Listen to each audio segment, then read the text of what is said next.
All right, I'm back. It's flam time. Uh, Looking at myself practice after a little bit of a break always feels like you're lifting up a rock and just watching ants run out from under it or something like that. Okay, here I'm doing some flam exercises from the Delécluse method book.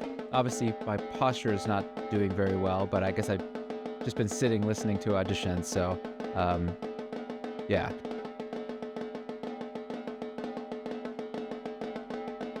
So here I'm trying to avoid using my first finger a little bit and just try to throw the stick, alternating triplet clamps. Oh, now I'm doing the stickings from the Delécluse method book. Looks like my camera is having trouble focusing on me. I must be playing super fast or something like that.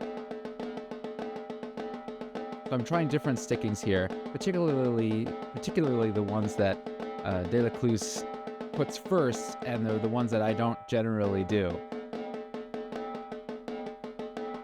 Now I'm trying to artificially accent the second note of a double stroke. I traditionally do this with my fingers, but here I'm trying to do it with my wrists and my arms a little bit because I'm feeling that my wrist strength's a little low these days and my finger strength tends to be pretty high overall.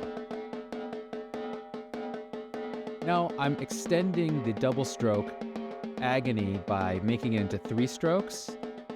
Now I'm really emphasizing doing the double strokes with my fingers. What I like to do is to do the inverted doubles and then do what I just did, which is to put them forwards with 4 or 5 strokes instead of just 2 strokes.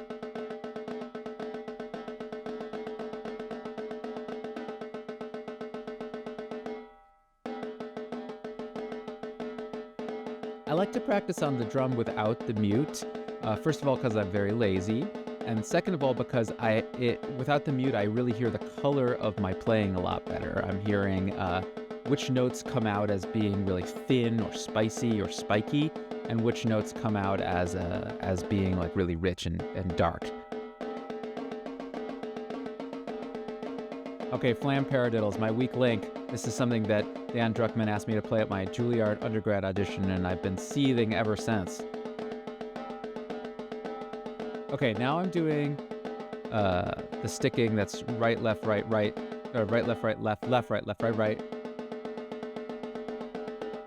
Now, okay, it's flam invert times. I hate flam inverts, but flam tap inverts, but I'm decided I was going to try to work on them because they're all over the Delécluse book. And Mike Truesdell and Matt Cowan challenged me to play with more inverts instead of flam taps and basically called me lazy. So now here I'm trying to do the inverted flams with mostly my wrist.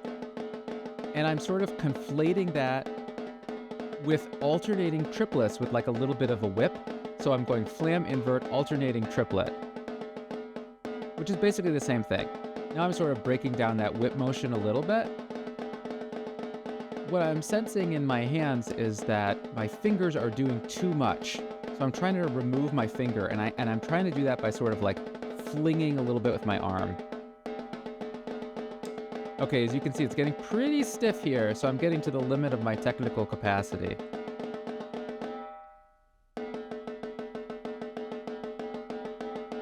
So here I'm artificially, again, accenting the second note of a double, and I'm artificially flexing my fingers. And I found that this is a nice way to momentarily sort of work out those individual muscles.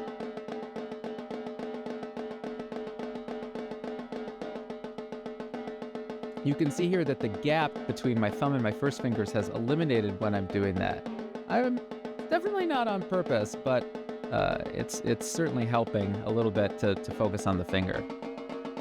I'm trying a higher pitched drum now. I'm looking at a mirror. You can't see, it's off screen. And so when I turn to the side to play on one of those other drums or that practice pad that's floating over me, it's so that I can see my sticks sort of straight on, and I can be able to tell I can tell sort of what angle my sticks are going. Oh, this is an interesting sticking.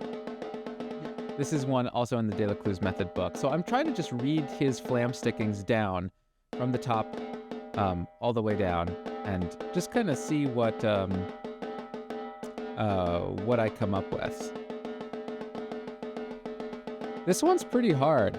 And I'm trying to artificially emphasize my wrist here. You can see my right wrist, it's kind of over flexing. And that's probably bad. So I should be activating my arm a little bit more. Long term, that could kind of hurt you. You can also see my right hand and my left hand are turned up a little bit more than most people. So my thumb is facing more towards the ceiling than I think a lot of people play. That's partially because it's sort of in the middle of playing Stephen's grip. You can really see it well here in my right hand. It's partially from playing Stephen's grip, where your thumb is kind of on the top all the time. And it's partially from playing timpani, where I generally play with my thumb on kind of on top.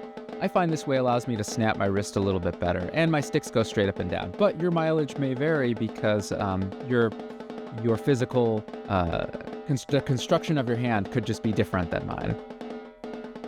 So here I've returned to trying to remove my first finger from the equation after like kind of stiffening my muscles to work on them. So this is a little bit more how I normally play, which is to try to throw from my arm a little bit.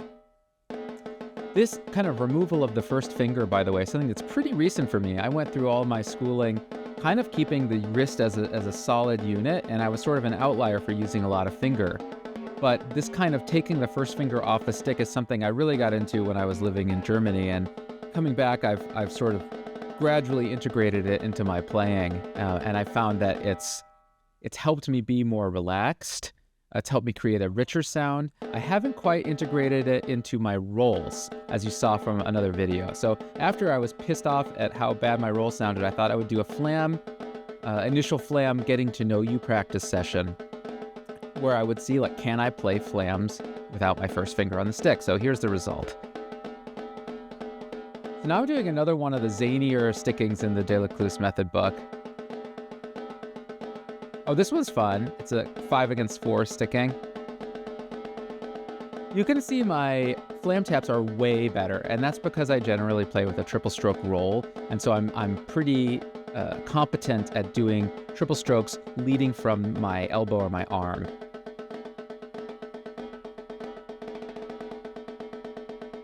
This is much more like what I normally do when I practice, which is I'm going between doubles and singles. All right, back to double strokes, just to sort of test. Okay, there's a flam taps. For me, flam taps and double strokes and triple strokes are pretty similar in how they feel, so I was just seeing kind of what was going on with that. Okay, my body flinched, so I must have encountered something I couldn't sight read very well. Obviously, my camera's still struggling. I'd like to say it's because I'm really moving fast, but I think I just missed some setting. You notice how my drum is really bouncing up and down.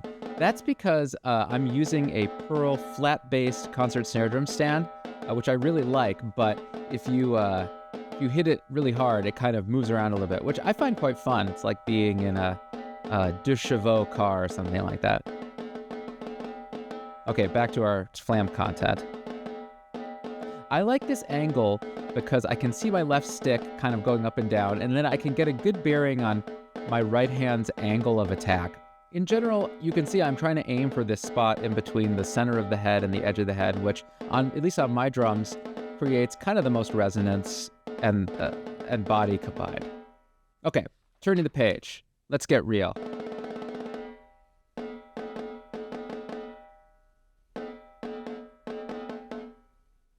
So now I'm just playing some of the flam exercises in the Delécluse book, and I'm sort of playing around with what's the width of the flam? Can I make the flam wider or narrower without necessarily getting stiffer or too loose or raggedy in my hand?